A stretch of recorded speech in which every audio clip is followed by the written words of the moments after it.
Today we are going to be installing Node.js on Windows 11. To get started, go ahead and open your favorite browser and go to nodejs.org. Go ahead and click Download Node.js. Go ahead and open the installer. Select Next.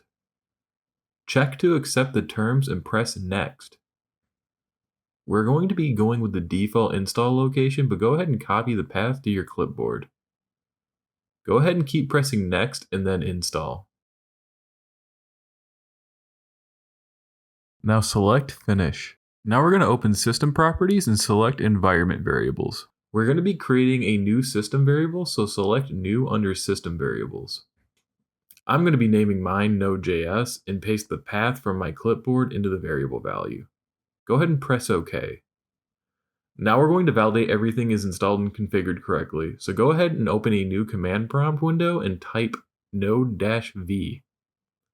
There you have it, you have successfully installed Node.js. If you found this video helpful, please like, share, and subscribe, and I will see you in the next video.